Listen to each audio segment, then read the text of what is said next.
Resumo em relação ao nosso primeiro encontro, em especial o pensamento computacional. E em seguida farei outros resumos com relação à cultura maker, à programação, né? Aqui sobre o pensamento computacional, né? Então, só para lembrar, a nossa formação é sobre o pensamento computacional e a cultura maker à luz do construcionismo utilizando o Arduino e a linguagem Scratch, né? Falei que o pensamento computacional não há uma definição rígida para esta ideia ou para esta abordagem, né, no contexto da educação, uma abordagem de ensino, né, mas é consenso que é uma atividade mental, é uma metodologia, é algo metódico, uma forma de pensar com métodos, né, com uma organização, né, é uma forma distinta de pensar. É uma habilidade que pode ser adquirida, né? Essa abordagem ela foi desenvolvida é, com a ciência da computação, com a engenharia de software, né? E muito adequada para a solução de problemas, né? Há um consenso também desses pilares do pensamento computacional: a abstração, a decomposição, reconhecimento de padrões e algoritmos ou automação, né? A decomposição um problema complexo, ele pode ser dividido em problemas menores. Então essa é uma habilidade, né, da gente converter, quando lida com um problema muito grande, dividir esse problema em problemas menores que ficam mais fáceis de ser resolvidos, né? E depois consegue com isso resolver o problema maior, né? O reconhecimento de padrões é cada problema menor, né, que a gente consegue detectar, né, nesse problema maior, né, pode ser analisado em profundidade, né, e comparado com outros problemas, né, a fim de ficar mais fácil trazer uma solução, né, que já foi trabalhada anteriormente, né. A abstração, né, se consiste em você extrair somente o que é relevante para aquele problema, né, excluir alguns detalhes que não vão contribuir para a solução daquele problema, né?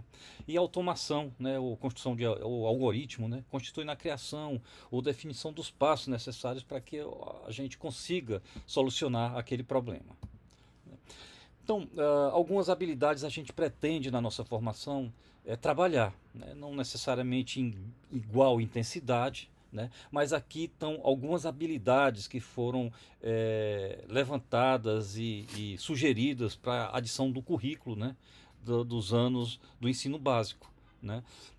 Essas instituições, que são instituições muito importantes, né, no mundo, né, e aqui no Brasil nós temos a BNCC e a Sociedade Brasileira de Computação, né, e que em algum momento elas definem, né, as habilidades relacionadas ao pensamento computacional que devem ser desenvolvidas no processo de uma formação, né, no currículo, né. Então, temos aqui a simulação, a formular problemas, analisar dados, formular soluções, a automação, que já falamos, a generalização, né, a reflexão, a decomposição, também falamos, coletar dados, representar dados, né, reconhecer padrões, que também já falamos, né? Então aqui eu só elenquei alguns assim bem relevantes, né, e que vamos trabalhar bastante nas nossas sequências didáticas, né? Então o primeiro é a análise, né, o entendimento do problema, ou seja, quando analisamos focamos no problema, né? A coleta de dados, que de alguma forma ela auxilia no processo da análise, né? Ou seja, a gente está tentando entender o problema, a ideia da coleta ajuda tanto nesse entendimento como também na comprovação da solução, né? Então é uma habilidade que é muito importante a gente adquirir, né? Ou desenvolver. A modelagem, né, que ajuda a visualizar melhor o comportamento do objeto observado ou do problema, né, um sistema. E também a modelagem pode ser usada em outras etapas, né, na solução, quando eu quero melhorar o entendimento dessa solução e apresentar essa solução. Então a modelagem é uma habilidade também que podemos desenvolver com esse processo do pensamento computacional. A formulação de soluções, né, que é com base na análise ou com base naquele problema que nós levantamos, né, podemos agora construir ou desenvolver ou planejar uma solução, né? Então aqui nesse momento o foco é na solução, né? Já conhecemos o problema, já tiramos os aspectos que não são relevantes para aquele problema e, né, trabalhamos agora na solução. Lembrando que já trabalhamos também com outras habilidades aqui que eu falei anteriormente, né? Que é abstração, né? A, o reconhecimento de padrões, entre outros, né? Então, a simulação ela ajuda a validar uma solução para o problema, ou seja, eu simulo sem necessidade de ter que desenvolver ou gastar tempo, recursos, e já numa simulação eu evito aquele processo de tentativa e erro, né? Não vou a cega, assim, eu consigo trabalhar, ele ajuda, assim como a modelagem, a visualizar algumas situações e que ajudam na prova de um conceito, né? De estabelecer os conceitos que vão resolver um determinado problema. Né? E a generalização, né, é parte de uma solução que a gente encontra que pode, de alguma forma, ser utilizada ou reutilizada em outros problemas, ou para resolver parte desses outros problemas ou o problema todo. Né? Então, o que não é pensamento computacional? Programar não é pensamento computacional, né?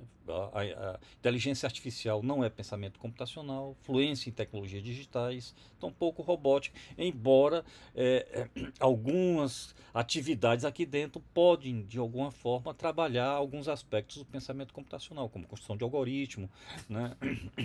e análise, enfim, e outras coisas. Mas não vamos confundir pensamento computacional com computador ou com algumas dessas atividades.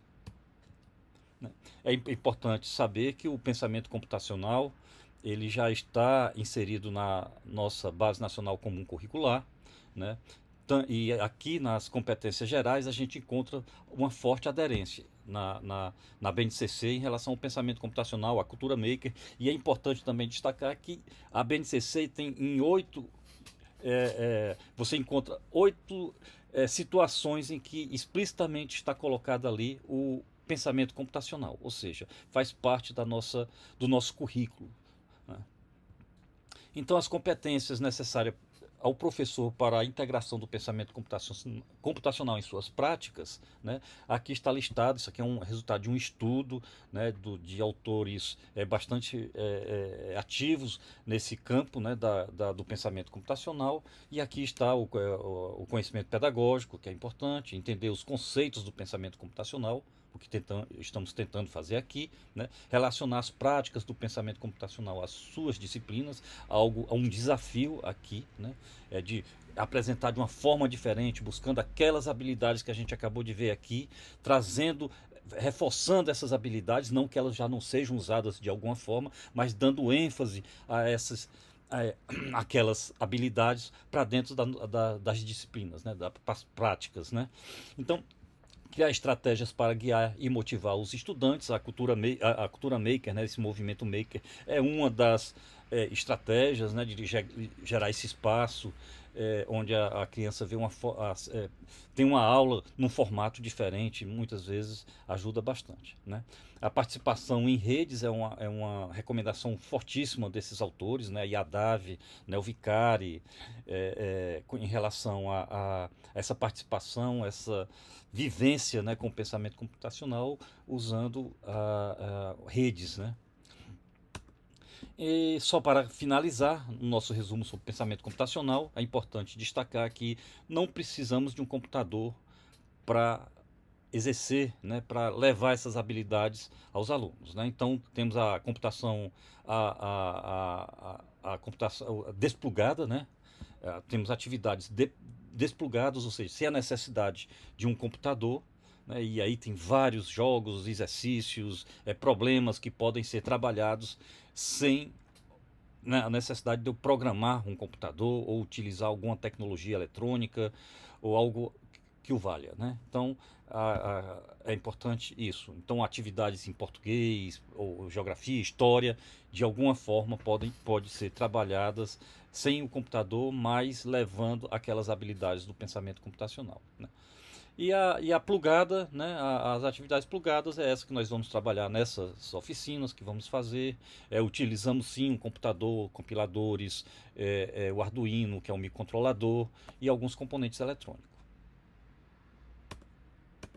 e por aí, e aqui fecha um resumo sobre o pensamento computacional.